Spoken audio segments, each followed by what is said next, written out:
پتہ نہیں اس لڑکی میں اتنی اکڑ کیوں تھی۔ میں کون سا اس کے ساتھ زندگی گزارنا چاہتا تھا؟ میری ایسی کوئی خواہش نہیں تھی، لیکن جس طرح سے وہ مجھ سے طلاق مانگ رہی تھی، مجھے ایک ضد سی ہو گئی کہ اسے اتنی آسانی سے طلاق نہیں دوں گا۔ اسے اچھی طرح سے استعمال کروں گا جب تک میرے اندر کی پیاس نہیں بجھ جاتی۔ پتہ نہیں کیسا جام پلا کے گئی تھی اپنے حسن کا۔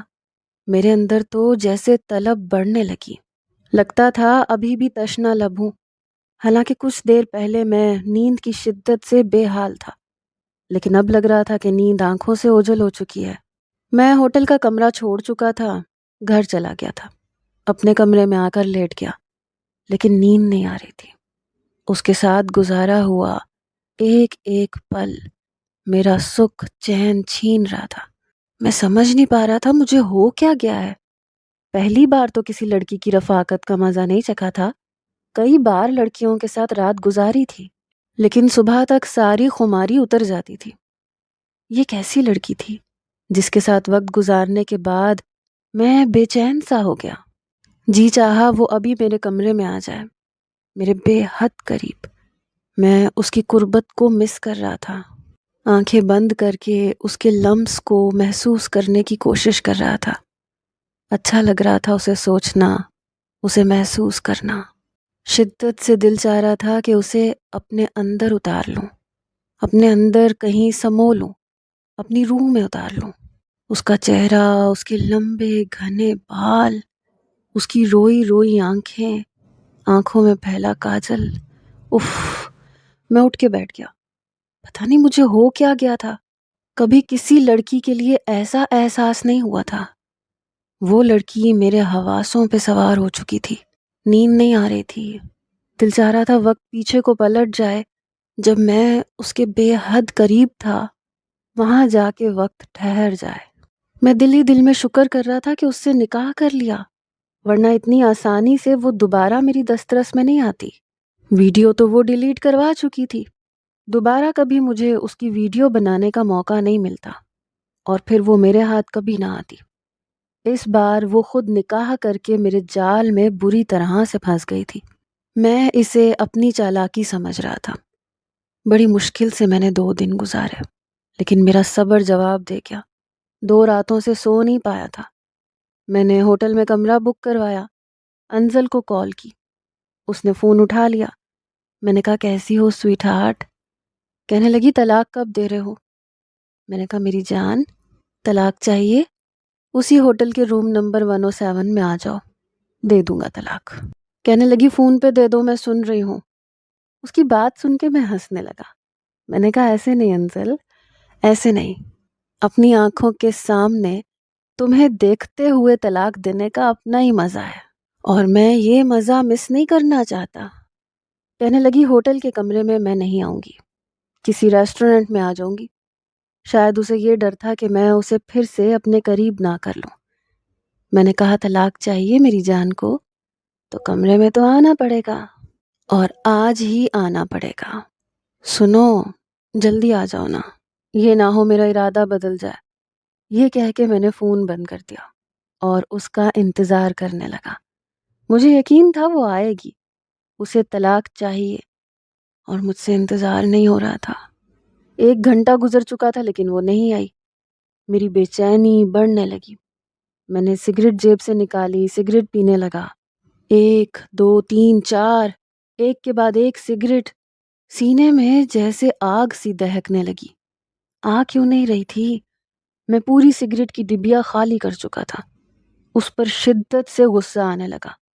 میرے اندر ایک آگ بھڑکنے لگی۔ پتہ نہیں کیا کر گئی تھی مجھے۔ میں اس کی قربت کے لیے سچ مچ تڑپنے لگا تھا۔ وہ عام لڑکی نہیں تھی، کچھ تو الگ تھا، ورنہ میں کبھی کسی لڑکی کے لیے یوں بے چین نہیں ہوا تھا۔ اتنی شدت سے کسی کی طلب مجھے نہیں ہوئی تھی۔ 4 سے 5 گھنٹے گزر گئے لیکن وہ نہیں آئی۔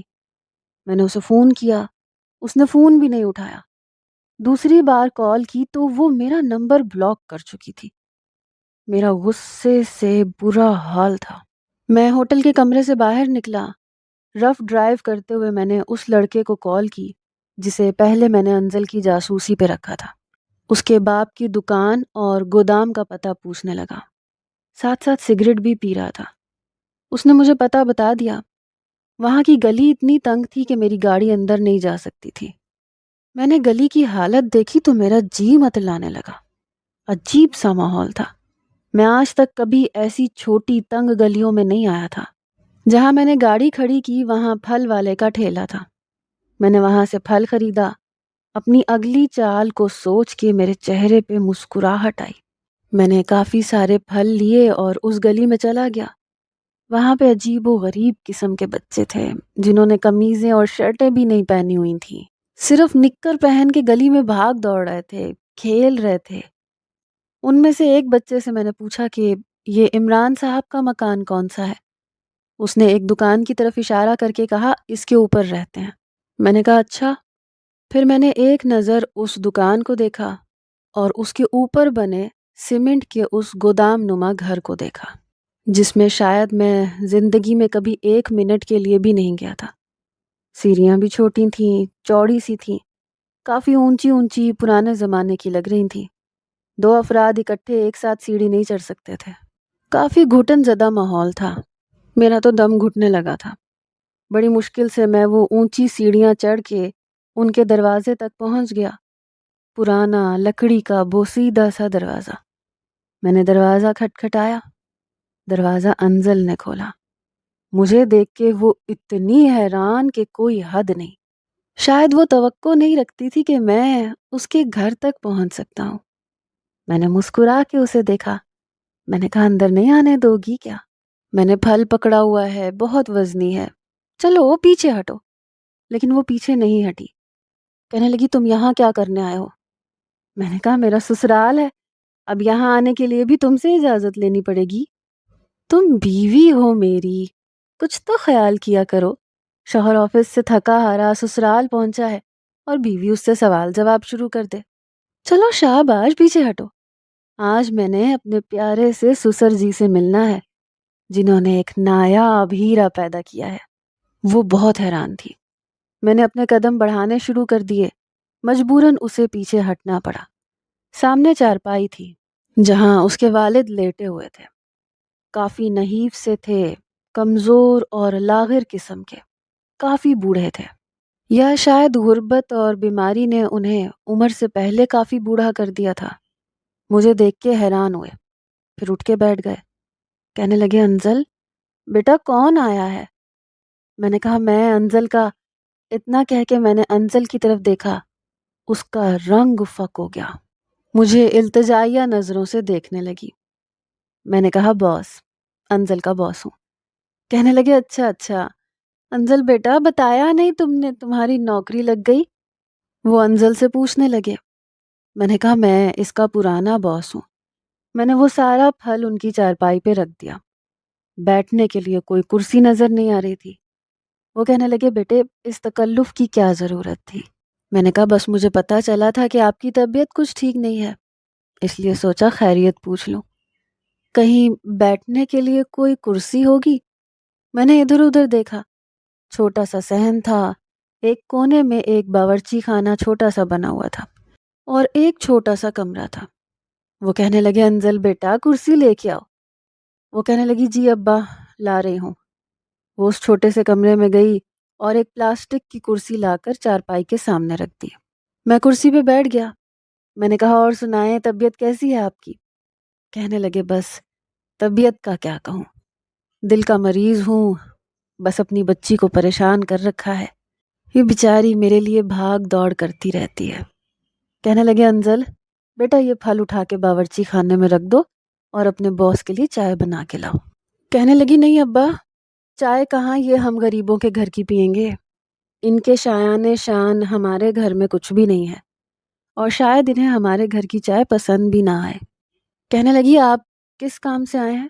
میں نے کہا میں تمہارے ہاتھ کی چائے پی لوں گا، مجھے کوئی اعتراض نہیں ہے، جاؤ جا کے چائے بناؤ، بات تو میں تمہارے ابا سے کرنے آیا ہوں، تم سے نہیں۔ میری بات سن کے اس کی جان لبوں پہ آئی۔ وہ بار بار اپنے دوپٹے سے اپنا پسینہ پونچھ رہی تھی۔ سچ پوچھیں اس میں بھی کمال لگ رہی تھی۔ میں چاہ رہا تھا اپنے لبوں سے اس کی پیشانی پہ آنے والے پسینے کو پونچھ دوں، لیکن اس کی یوں جان نکال کے بھی بڑا مزہ آ رہا تھا۔ وہ نہ چاہتے ہوئے بھی باورچی خانے میں چلی گئی۔ وہ بھی اسی صحن کے کونے میں بنا ہوا تھا، اس لیے جو بھی بات ہوتی وہ ضرور سنتی۔ کان تو اس کے یہیں لگے ہوئے تھے۔ اس کے ابا کہنے لگے، جی بیٹے کیسے آنا ہوا؟ میں نے کہا، دیکھیں آپ کی بیٹی نے جب سے میرے آفس کی نوکری چھوڑی ہے میں بہت گھاٹے میں جا رہا ہوں۔ کئی بار انزل کو فون کیا ہے، اس سے معافی مانگی ہے کہ پلیز واپس آ جاؤ، میں سیلری بھی ڈبل کر دوں گا، لیکن پتہ نہیں کس بات کی ناراضگی ہے۔ ان کے ماتھے پر بل پڑے۔ پتہ نہیں اس نے اپنے باپ کو کیا بتایا تھا۔ کہنے لگے، دیکھیں میری بیٹی کو اپنی عزت بڑی پیاری ہے۔ یہ سن کے تو میری جان نکلی تھی کہ پتہ نہیں اپنے باپ کو سچ بتا بیٹھی ہے کیا۔ کہنے لگے، آپ سب کے سامنے اسے یوں ڈانٹیں گے تو بچی کا دل تو خراب ہوگا نا۔ میں نے سکون کا سانس لیا، یعنی اس نے یہ بتایا تھا کہ میں نے اسے ڈانٹا ہے۔ میں نے کہا، بس غلطی تھی اس لیے ڈانٹ دیا۔ کہنے لگے، میری بچی اس دن بہت روئی تھی، میں نے کبھی اسے اس طرح روتے ہوئے نہیں دیکھا۔ ٹھیک ہے میں غریب ہوں، اسے سہولیات نہیں دے سکتا، لیکن کبھی آنسو بھی نہیں دیے، اس لیے میں نے کہا کہ چھوڑ دو، نہ کرو، تنخواہ بھی مت لینا۔ یہ سن کے پتہ نہیں کیوں مجھے کچھ ہوا تھا۔ میں نے اپنی جیب میں سے بٹوا نکالا اور اس کی سیلری کی ساری رقم اس کے والد کے ہاتھ پہ رکھ دی۔ وہ کہنے لگے، یہ کیا بیٹا؟ میں نے کہا، یہ اس کی سیلری ہے، اس نے محنت کی تھی، یہ اس 1 مہینے کی محنت کے پیسے ہیں۔ آپ انکار مت کیجیے گا، میں خود چل کے آیا ہوں اور میں معافی بھی مانگ رہا ہوں، پلیز انکار مت کیجیے گا، یہ رکھ لیں۔ تب تک وہ چائے بنا کے آ چکی تھی۔ اس نے میرے سامنے چھوٹی سی تپائی رکھی، پھر چائے لا کے اس پہ رکھ دی۔ پیسے اس نے اپنے ابا کے ہاتھ سے پکڑے اور میری طرف بڑھا دیے۔ کہنے لگی، سر یہ آپ واپس لے جائیں، میری وجہ سے آپ کا جو نقصان ہوا ہے وہ پورا کر لیجیے گا، میں آپ سے کہہ کے آئی تھی۔ میں نے کہا، پلیز معاف کر دو، میں خود چل کے آیا ہوں آپ کے گھر، معافی بھی مانگ رہا ہوں، اب آپ مجھ سے ایسی بے مروتی نہ برتیں، ہو گئی مجھ سے غلطی، اب آئندہ نہیں ہوگی پلیز۔ اس کے ابا کہنے لگے، بیٹا رکھ لو، تمہارا باس خود چل کے آیا ہے، یہ کوئی چھوٹی بات نہیں ہے۔ میں نے کہا، تو پھر انکل میں کیا سمجھوں، یہ کل سے آفس آئے گی؟ میں چاہتا تھا ایک بار بس وہ آفس میں لگ جائے، آفس آنے لگ جائے بس۔ پتہ نہیں میں اسے روز دیکھنا چاہتا تھا، روز اس کی قربت چاہتا تھا، اور ایسا تبھی ممکن تھا جب وہ کسی نہ کسی بہانے میرے آفس آتی۔ وہ کہنے لگی، نہیں آئی ایم سوری، مجھے نوکری مل چکی ہے، آپ کا بہت شکریہ سیلری دینے کے لیے، آپ کا شکریہ۔ کہنے لگی، جتنی بھی ہے میرے لیے کافی ہے۔ میں نے کہا، میں آپ کو ڈبل سیلری دینے کو تیار ہوں۔ کہنے لگی، مجھے نہ تو اتنے زیادہ پیسوں کی ضرورت ہے اور نہ ہی آپ کے کام کی، میں اپنے کام سے بالکل مطمئن ہوں، آپ چائے پیجئے، آپ کا وقت بہت قیمتی ہے، آپ اسے ضائع نہ کریں۔ میں نے کہا، میں بڑی فرصت سے آیا ہوں، کہیں نہیں جانا مجھے۔ پھر میں نے چائے اپنے لبوں پہ لگائی، پہلے گھونٹ پہ ہی میرے 14 طبق روشن ہو گئے۔ چائے بالکل کڑوی تھی، اس کے مزاج کی طرح، شاید چینی کی جگہ نمک ڈالا تھا اس نے۔ پہلا گھونٹ جیسے میں نے اپنے اندر اتارا، یہ میں ہی جانتا تھا۔ میں نے برجستہ اس کی طرف دیکھا۔ کہنے لگی، سر کیسی بنی ہے چائے؟ اس نے مجھے ساتھ جلایا تھا، اس نے چینی نہیں ڈالی تھی، اس نے کچھ اور ملایا تھا۔ میں نے کہا، پرفیکٹ، بالکل پرفیکٹ۔ میں نے بڑی مشکل سے چائے ختم کی۔ اس کے والد مطمئن تھے۔ میں نے کہا، چلو ٹھیک ہے، میرا اب آپ کی بیٹی کے ساتھ باس امپلائی والا رشتہ تو ختم ہوا، لیکن دوسرا رشتہ کافی گہرا ہے، اس رشتے کے ناطے سے پھر آؤں گا۔ یہ سن کر اس کے والد مجھے نافہمی سے دیکھنے لگے۔ کہنے لگے، بیٹا میں سمجھا نہیں۔ میں نے انزل کی طرف دیکھا۔ میں نے کہا، بتایا نہیں تم نے اپنے ابا کو؟ انزل یوں تھی کہ کاٹو تو لہو نہ نکلے۔ میں نے کہا، انکل انسانیت کا رشتہ تو ہے نا، کسی بھی چیز کی ضرورت ہو تو پلیز انزل سے کہیے گا مجھے فون کر دے، نمبر ہے اس کے پاس، آپ پلیز بالکل بھی تکلف مت کیجیے گا، سمجھے میں آپ کا ہی بیٹا ہوں، اوکے، اللہ حافظ۔ میں یہ کہہ کر اس کے والد سے ہاتھ ملا کے واپس جانے کے لیے قدم بڑھا چکا تھا۔ وہ میرے پیچھے ہی آ رہی تھی۔ جیسے ہی میں دروازے تک پہنچا، ایک دم سے پیچھے پلٹا۔ وہ شاید دروازہ بند کرنے آ رہی تھی۔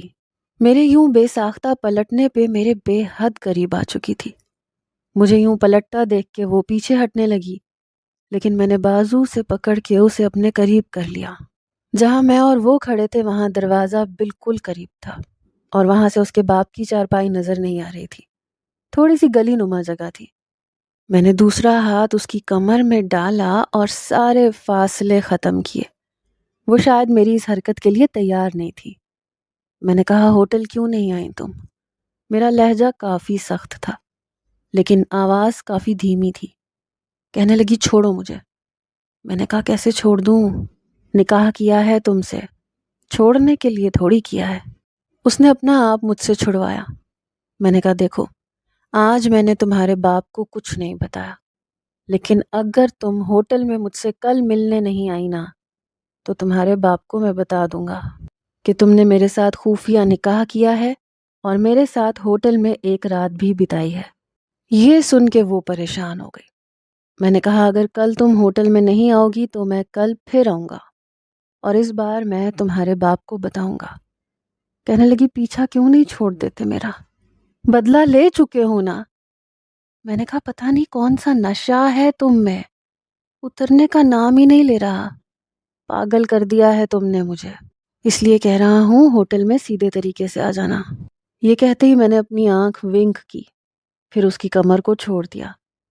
جی تو چاہ رہا تھا بازو سے پکڑ لوں، ساتھ لے جاؤں اپنے۔ میں سیڑھیاں اتر کر واپس اپنی گاڑی میں آ کر بیٹھ گیا اور سیدھا اپنے گھر چلا گیا۔ اب مجھے اگلے روز کا انتظار تھا۔ میں جانتا تھا اس بار وہ ضرور آئے گی۔ اگلے روز میں نے اپنے مینیجر سے کہا کہ آفس کا سارا کام وہ سنبھالیں، میں دوپہر کو نہیں آؤں گا، کسی ضروری کام سے جا رہا ہوں۔ پھر میں ہوٹل کے کمرے میں گیا، اس کا انتظار کرنے لگا۔ پورے 2 بجے میرے دروازے پہ دستک ہوئی۔ میں نے دروازہ کھولا، وہی تھی، بڑے غصے میں تھی، اپنی اسی سفید مخصوص چادر میں۔ اسے دیکھ کے میں مسکرانے لگا۔ میری بےتابیاں میرے بس سے باہر ہونے لگی۔ وہ اندر آئی، میں نے دروازہ بند کر کے لاک کیا۔ کہنے لگی، طلاق دو مجھے، کہاں ہیں طلاق کے پیپرز؟ میں نے کہا، طلاق دینے کے لیے نہیں بلایا تھا میں نے تمہیں، میں کب سے تمہارا منتظر تھا۔ میں نے بیڈ پہ رکھا ہوا شاپنگ بیگ پکڑا اور اس کی طرف بڑھا دیا۔ میں نے کہا، آج تمہیں سرخ رنگ کی نائٹی میں دیکھنا چاہتا ہوں، جاؤ پہن کے آؤ۔ اس نے وہ شاپنگ بیگ پکڑا اور میرے منہ پہ کھینچ کے مارا۔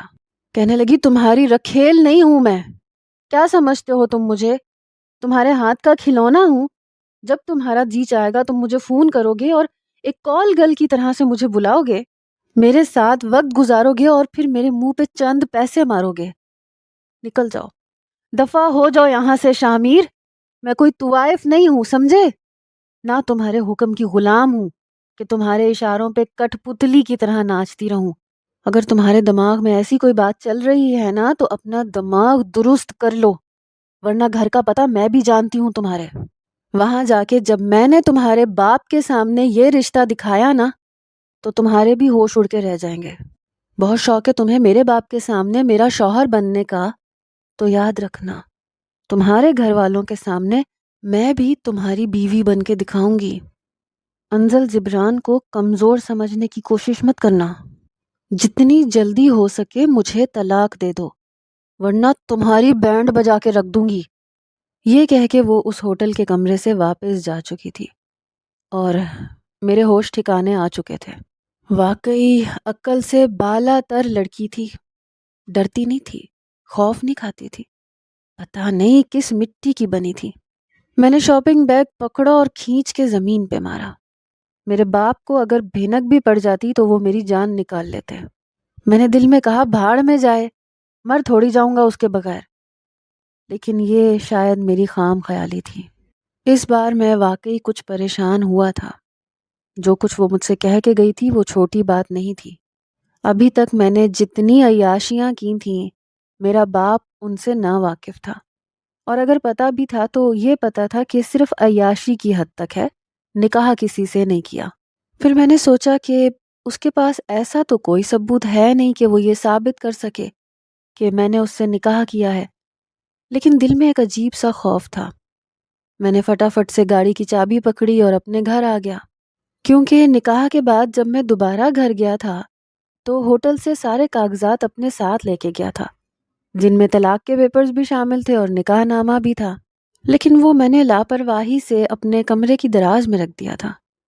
میں نے جب کمرے میں گیا، سائڈ ٹیبل کا دراز کھولا تو میرے ہوش اڑ گئے، کیونکہ وہاں پہ طلاق کے پیپرز موجود تھے لیکن نکاح نامہ نہیں تھا۔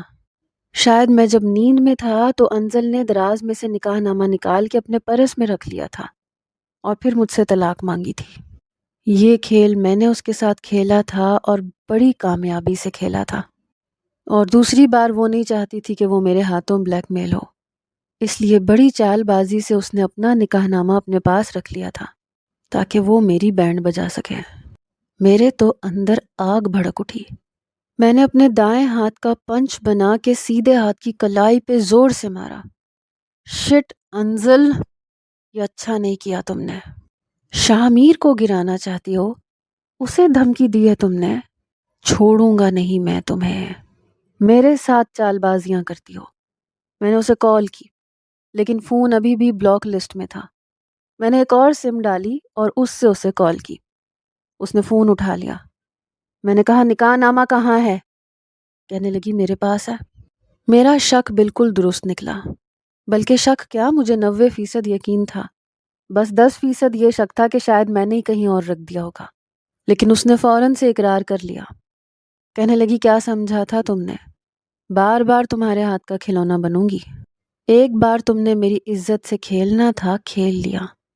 دوبارہ میں تمہیں چھونے کی بھی اجازت نہیں دوں گی کہ تم مجھے ہاتھ بھی لگا سکو۔ شرافت سے مجھے طلاق دے دو، ورنہ میں تمہارے ساتھ کیا کروں گی تم سوچ بھی نہیں سکتے۔ تمہارا باپ صرف ایک بڑا بزنس مین نہیں ہے، سیاست دانوں کے ساتھ بھی اس کے اچھے تعلقات ہیں۔ اس کا ایک نام ہے معاشرے میں، ایک عزت ہے۔ اگر میڈیا کے سامنے میں نے وہ نکاح نامہ دکھا دیا نا شاہ میر، تو تم کہیں کے نہیں رہو گے۔ میں نے کہا تم ایسا کچھ نہیں کرو گی۔ کہنے لگی طلاق دو مجھے کہو کہ انزل میں نے تمہیں طلاق دی۔ میں نے فون بند کر دیا اور اپنا سر پکڑ کے بیٹھ گیا۔ میں سوچ بھی نہیں پا رہا تھا کہ کیا کروں اور کیا نہیں کروں، کہ تبھی میرے کمرے کا دروازہ کھٹکا۔ میں نے کہا کون ہے؟ دروازہ کھلا اور میری والدہ کھڑی تھی۔ کہنے لگیں تمہارے ڈیڈ تمہیں بلا رہے ہیں۔ یہ سن کے میری جان نکلی تھی، کہیں اس بے وقوف لڑکی نے میرے باپ سے کچھ کہہ نہ دیا ہو۔ اس سے میں کوئی بھی امید کر سکتا تھا۔ میں نے کہا میں آ رہا ہوں۔ میں نیچے گیا تو میرے والد کہنے لگے میں نے تمہاری لندن کی ٹکٹ بک کروا دی ہے، وہاں جاؤ اور 5-6 دن میں وہاں کے کلائنٹ سے اچھی طرح میٹنگ کر کے واپس آؤ۔ میری کچھ طبیعت ٹھیک نہیں ہے، میں نہیں جا سکتا۔ یہ سن کر میرا سانس بحال ہوا۔ میں نے کہا ٹھیک ہے، میں چلا جاؤں گا۔ کب کی ہے ٹکٹ؟ کہنے لگے کل سے ہے، باقی اپنی تیاری کر لینا۔ میں نے کہا اوکے ڈیڈ، میں کر لوں گا۔ یہ کہہ کے میں اپنے کمرے میں آ گیا۔ میں نے سکون کا سانس لیا۔ سوچ رہا تھا کہ اسے طلاق دے دینا ہی بہتر ہے، ورنہ پتہ نہیں میرے ساتھ کیا کرے گی۔ میں نے جیسے ہی دراز کھول کے طلاق کے پیپرز نکالے، میری والدہ میرے کمرے میں آ گئی۔ میں نے فوراً سے دراز بند کر دیا۔ کہنے لگی لاؤ میں تمہاری تیاری کروا دوں، تمہیں تو ویسے بھی کپڑے رکھنے کی سینس ہے ہی نہیں، سب کچھ بکھیر دیتے ہو۔ الماری میں سے اپنا بیگ نکال کے دو۔ میں نے الماری کھولی، اپنا بیگ نکال کے بیڈ پہ رکھ دیا۔ میری والدہ مجھ سے باتیں بھی کر رہی تھیں، ساتھ میں کپڑے بھی رکھتی جا رہی تھیں۔ ساری تیاری تقریباً انہوں نے ہی کی تھی، میں نے بس بیگ بند کیا تھا۔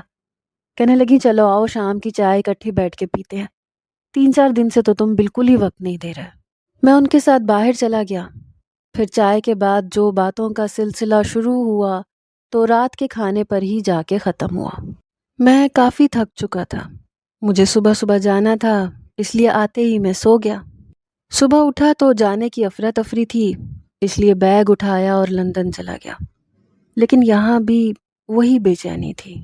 اتنا خوبصورت شہر، بے تحاشا حسن، بے باکی عیاشی، میرے مطلب کی ہر چیز تھی، لیکن لگتا تھا کہ کچھ کمی ہے۔ جو میں دیکھنا چاہتا ہوں وہ نہیں ہے۔ رات کو میں کلب چلا گیا۔ پاکستان میں تو میں شراب نہیں پیتا تھا، لیکن لندن آ کر کبھی کبھی کلب میں جا کر 1-2 پیگ پی لیتا تھا۔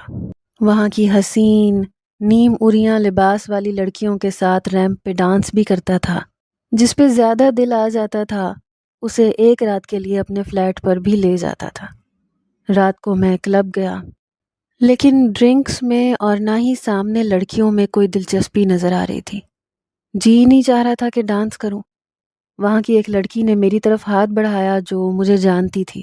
اس کے ساتھ میں نے کئی بار راتیں گزاری تھیں۔ مجھے دیکھ کے خوش ہو گئی۔ میں نے بے دلی سے اس کے ہاتھ پہ اپنا ہاتھ رکھا اور اس کے ساتھ ڈانس ریمپ پہ چلا گیا، لیکن کچھ بھی اچھا نہیں لگ رہا تھا۔ پتہ نہیں کس بات کی بے چینی تھی، سمجھ نہیں پا رہا تھا، ورنہ پہلے جب بھی لندن آتا تھا خوب انجوائے کرتا تھا۔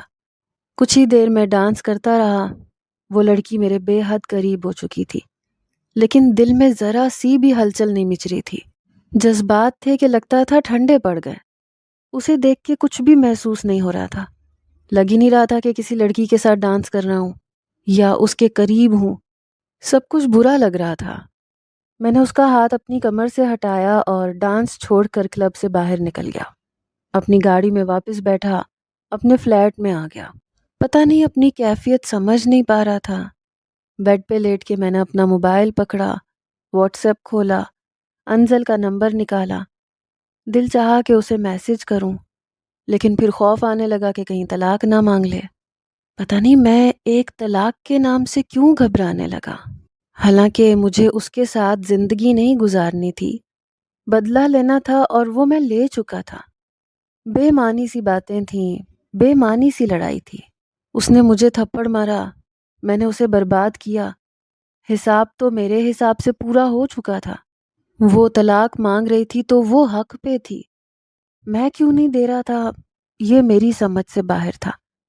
حالانکہ میں دینا چاہتا تھا، اس کے ساتھ کوئی بھی تعلق نہیں رکھنا چاہتا تھا، لیکن دور نہیں ہو پا رہا تھا۔ دماغ کچھ کہہ رہا تھا، دل کچھ اور کہہ رہا تھا۔ دل کہہ رہا تھا کہ اس کی آواز سن لوں ورنہ پتہ نہیں کیا ہو جائے گا۔ اگلے دن میٹنگ تھی۔ رات کو بہت کوشش کی کہ جلدی سو جاؤں، لیکن نیند آنکھوں سے غائب تھی۔ اگلی صبح میں نے کلائنٹ سے میٹنگ کی جو کہ کامیاب ہوئی۔ میرا اب یہاں کوئی کام نہیں تھا، حالانکہ پہلے بھی میں ایک آدھی میٹنگ کے لیے لندن آتا تھا، لیکن 1 ہفتہ 10 دن رہ کے چلا جاتا تھا۔ اس بار دل ہی نہیں لگ رہا تھا۔ سوچ رہا تھا کہ واپسی کی ٹکٹ جلدی کی کروا لوں۔ پھر میں سوچنے لگا کہ شاید میں اس کے ساتھ ایک جائز بندھن میں بندھا ہوا ہوں، شاید اس لیے وہ بار بار میرے خیالوں میں آتی ہے۔ بار بار اس کا خیال مجھے تنگ کرتا ہے۔ اگر میں اس کے ساتھ تعلق ختم کر دوں تو شاید یہ سوچ بھی ختم ہو جائے۔ یہی سوچ رہا تھا، ساتھ میں ڈر بھی لگ رہا تھا۔ آنکھوں کے سامنے وہ آتی تھی، اس کی آنکھیں روئی روئی کاجل والی آنکھیں میرا چین چراتی تھیں۔ اس کے کپ کپاتے گلابی ہونٹ میرے دل کی دھڑکنوں میں ایک ارتکاز سا پیدا کر دیتے تھے۔ اس کے لمبے بال مجھے خوابوں کی دنیا میں لے جاتے تھے۔ اس کے ساتھ گزاری وہ رات مجھے اپنی زندگی کے قیمتی اثاثوں میں سے ایک اثاثہ لگتی تھی۔ میری آنکھوں کے سامنے صرف وہ رات تھی۔ میں اس کی قربت کو سوچ رہا تھا۔ پتہ ہی نہیں چلا کب میں نے سگنل توڑ دیا اور آنے والی گاڑی برے طریقے سے میری گاڑی کے ساتھ ٹکرا گئی۔ میری گاڑی کلا بازیاں کھا گئی، الٹی ہو گئی۔ ایک زوردار دھماکہ ہوا اور گاڑی کو آگ لگ گئی۔ گاڑی کے شیشے بند تھے۔ میں جس طرف ڈرائیونگ کر رہا تھا وہاں کا شیشہ توڑنے کی کوشش کر رہا تھا، زور زور سے مکے مار رہا تھا، لیکن اندر آگ کی تپش بہت زیادہ تھی۔ شاید پچھلی نشست پر آگ لگ چکی تھی۔ مجھے اپنے سامنے اپنی موت نظر آ رہی تھی۔ میری حالت یہ تھی کہ بیان سے باہر۔ میں کوشش کر رہا تھا کہ کسی نہ کسی طریقے سے شیشے کو توڑ کے باہر نکلوں، کیونکہ وہ دروازہ بالکل پچک چکا تھا، کھلنے کے قابل نہیں تھا۔ میرے سر میں شدید ٹیسیں اٹھ رہی تھیں، میرا سر پھٹ چکا تھا، خون بہہ رہا تھا، لیکن سر میں درد اور ٹیسیں مزید بڑھنے لگیں۔ مجھے لگا جیسے میرا وجود بے جان سا ہونے لگا ہے۔ میرا دم گھٹنے لگا، میری سانس اکھڑنے لگی۔ اور پھر میں اس دنیا سے بالکل غافل ہو چکا تھا۔